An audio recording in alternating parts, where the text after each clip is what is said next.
Welcome everyone. I always had this image in my head that I wanted to take, where somebody is standing in a metro station. Whenever the metro comes in, it creates this blurry background behind the person who actually appears to be standing fully still. As I went to New York last week, I felt it would be the perfect situation to prepare for this. This technique is called motion blur. So looking into this, I found out that there are actually two ways of doing motion blur. The first technique is pretty much an image that I just described. Person or an object standing in the foreground and the background is moving. At metro, it could be cars, it could be crowds of people moving around an object that you want to freeze frame. And the second technique is where the background is actually not moving, but you follow the moving object that is moving in front of it. It creates this whole blurry picture, but the moving object becomes really clear. So let's talk about shutter speed. Shutter speed is the length of time the camera shutter is open, exposing light onto the camera sensor. So using a slower shutter speed will increase blur,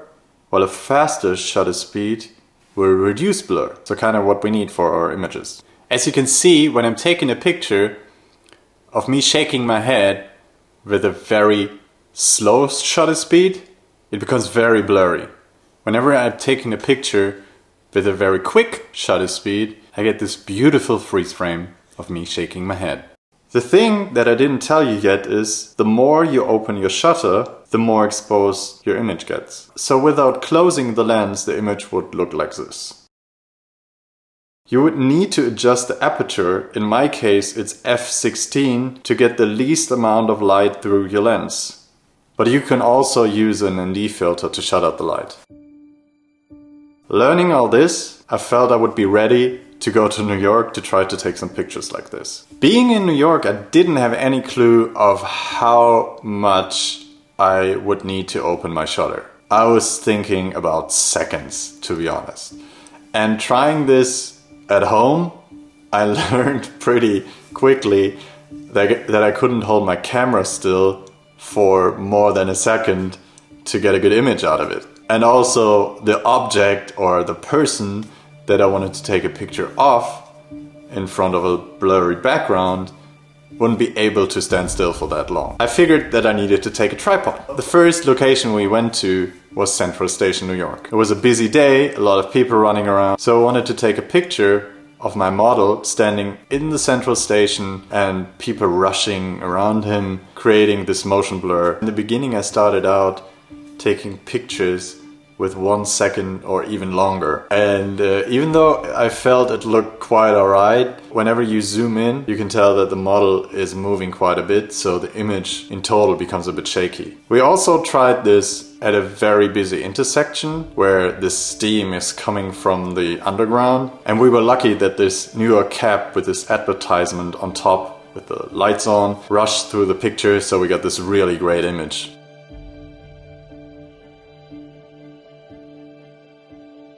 This image I took with a shutter speed of 2.5 seconds, which is quite a long shutter speed. I'm glad that my model stood still for that long, creating a perfect image. But what I learned pretty quickly, that tripods are the enemy of every security guard in New York.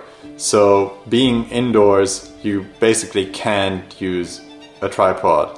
It takes minutes, maybe sometimes even seconds, before a security guard tells you to remove your tripod. They were all very polite, don't worry. What I figured is I need to find a shutter speed which I can use not having a blurry image or a blurry model in that case, and still be able to take a motion blur picture. So as you can see, I used 3/10 of a second and had a pretty good outcome holding still. Felt this could be my sweet spot.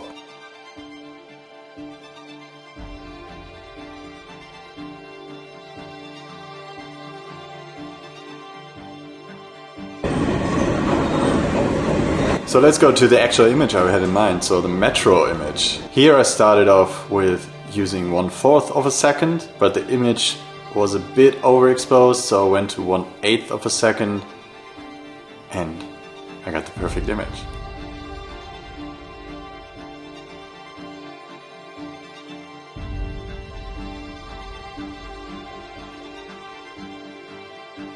But you can also use this technique the other way around, whenever you are on a moving object. I took this picture riding a bike down the Williamsburg Bridge. To be honest, it was quite scary and I wouldn't do it again because I was going pretty fast with just one hand riding the bike and one hand holding the camera up, adjusting the settings that I just told you about. But I'm pretty happy about the image, so it was worth it. I'm not encouraging anybody to do this, but if you're taking it maybe out of the car whilst you're not driving yourself, this is a way to take beautiful images as well. I really like this. So let's go into the second technique, the panning technique, where you follow a moving object, creating a motion blur picture. I again started off with a very long shutter speed, and this was a problem.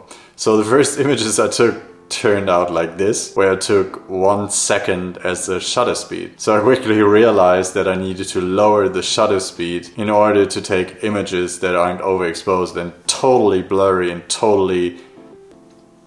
yeah. So what I quickly learned is that you need quite some practice to take an image that lives up to the standards that you want to have. I stood at intersections, streets in New York. You have quite busy streets, so you can do this everywhere, but I'm pretty sure you find an intersection in your town, in your city, where you can practice this. So just take the time to really try it. In the beginning, I can tell you I was way too fast with the camera movement and way too slow with the shutter speed. So the images turned out very blurry and very confusing. So as I adjusted the shutter speed to not being as long, so less than a second, and then it's really learning about how to hold the camera and to keep it steady all the time. One more tip that took me quite some time is, in the beginning I was using autofocus, and autofocus is not a good thing for motion blur, for panning, because then the camera finds somewhere to focus and it's probably not the object that you're actually aiming for, because you're moving the camera, so the autofocus is very confused and you never find it. So set the manual focus to the length where the object is about to be moving. So if you have car lanes, for that instance, you find a car that is moving in the same lane as you want to take the image at. So you adjust your focus to that length and then the images become way better. It was an instant upgrade for me. To be honest, I never really handled the panning technique while I was in New York. So the best image I got was this one, I guess. But I'm quite happy how I evolved over the week.